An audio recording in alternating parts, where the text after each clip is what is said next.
لہٰذا اس لیے ہم نے کھٹملوں سے کہہ دیا، اوپر نیچے والوں سے، شہر میں لحاظ کے ساتھ رہنا تو زبانیں بند رکھنی پڑے گی. اور جس طرح ابھی تو کہہ رہا ہے نا کہ ہاں ہم برداشت والے ہیں، تو یہی تو اپنے اس بڈے کو پہلے بتاتا تو منظر کھڑا نہیں ہوتا. تمہارے جلوس نکلتے رہیں، ہم بیچ میں آ جائیں تو خطرہ کھڑا ہو جائے. لیکن پاکستان میں ہم فساد نہیں چاہتے. تم اگر صحابہ کو گالی نہ دیتے ہم سامنے نہ آتے. کہتے ہم صحابی نہیں مانتے. میں نے کہا میں تیرے کو مسلمان نہیں مانتا. یہ کیا بکواس ہے؟ کیا آپ صحابی نہیں مانتے؟ وہ تیرے کہنے کے محتاج ہے. تو اہل بیت کا نام لے کے تم نے اہل بیت کو مارا ہے.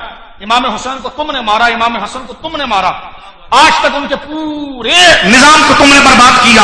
تو توجہ کیجیے میرے دوستوں بزرگوں، اگر تم صحابی نہیں مانتے ان شخصیت کو تو کیا نہیں مانتے تو کیا گالی دیں گے؟ میں تیرے مولوی کو نہیں مانتا تو آج تیری ماں بہن شروع کروں، میں کر سکتا ہوں؟ یہ کوئی طریقہ ہے؟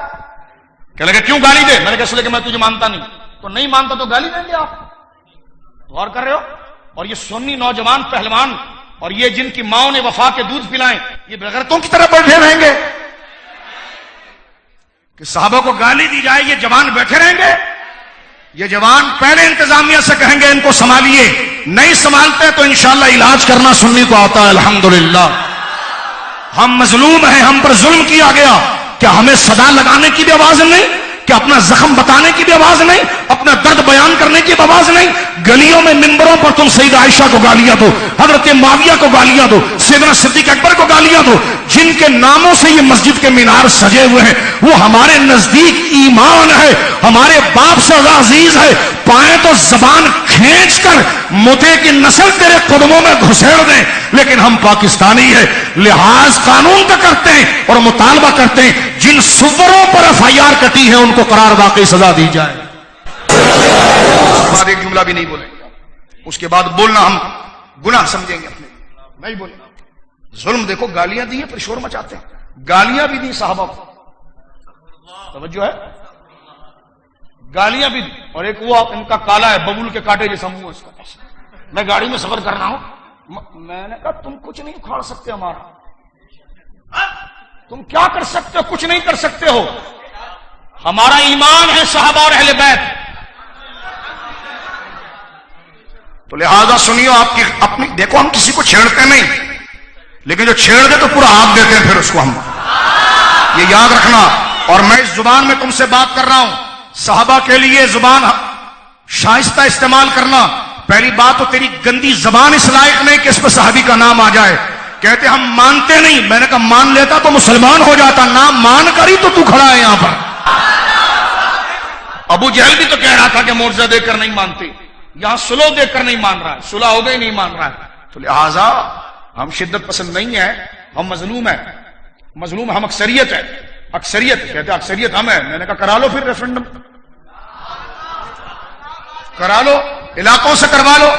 توجہ ہے، 200 روپے میں بس بھر کے میں سینہ ٹھوکنے کے لیے تم لوگوں کو لے جاتے ہو بستیوں سے، غریبی آبادوں سے. لہذا یہ ساری باتیں اس لیے کر رہا ہوں کہ ڈز یہ سب اندر رکھنا، ہم اس سے ڈرتے نہیں. ہاں، جتنی زندگی گزاری ہے عزت سے گزاری ہے، اور صحابہ کے نام سے گزاری ہے. جنازہ بھی ہمارا عزت سے ہوگا، لیکن زندہ رہے تو کتے کی طرح بھونکے صحابہ پر ہم چپ رہے، یہ ہماری غیرت گوارا نہیں کر سکتی. یا تجھے ختم کر دیں گے یا پھر ایک سے واقع دو کر دیں گے.